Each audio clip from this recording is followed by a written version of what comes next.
plans and priorities? Sure. So Russ Vought has been with the Trump administration since the first term. He was deputy budget director and then budget director in the first term. In that first White House term, he was involved. He kind of tried to use the power of the White House to cut off spending. He was involved in the decision to cut off Ukraine spending, which ended up getting the president impeached.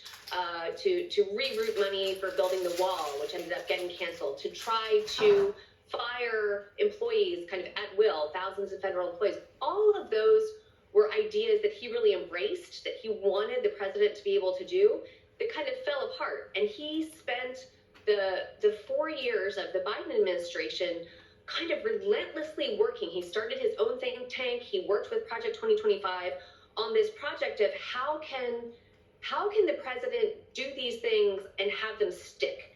And because he's a budget director, he thought of using the tools, the levers of the federal budget. How can the president get the power to cut off spending, to stop spending, to shut down federal agencies, to fire workers, to shrink down the government to, the size that you could fit it in a teacup?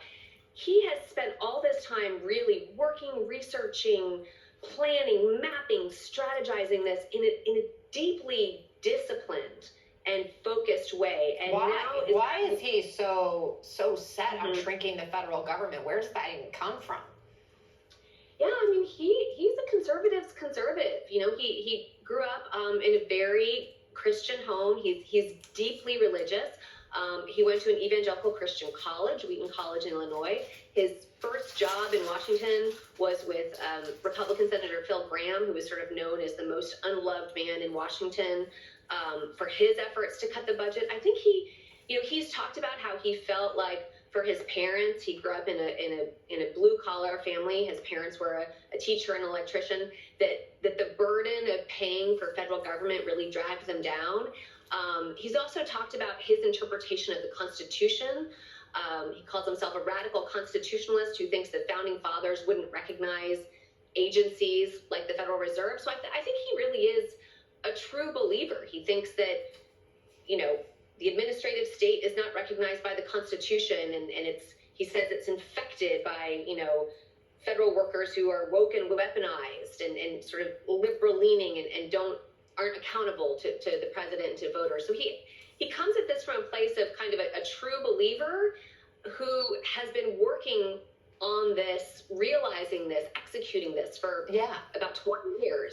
Well, and he, as you mentioned, had an impact in the first Trump administration. Now he's got this humongous role in the second Trump administration, and it seems like there are really no bounds being applied to this presidency. And you have anti-tax activist Grover Norquist, you quote in your piece, saying that Vought has, been lining up the billiard shots, getting each ball in place one by one for each consecutive move. So help us understand the vision and what it looks like moving forward, because we already went through Doge, we already went through Elon Musk and all these, tens of thousands laid off. What else does Vought have planned? What does he want to do?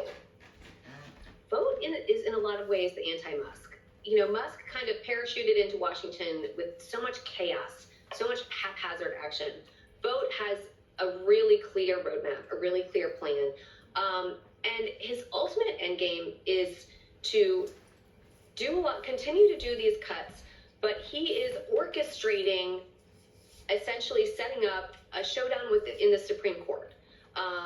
He believes, the people around him have told me, that if he can get, these cuts, these moves to give the president the power to unilaterally cut federal spending, if he can get one of these cases to go before the Supreme Court will ultimately find that the president does constitutionally have the power to cut off whatever funding he wants, or something along those lines.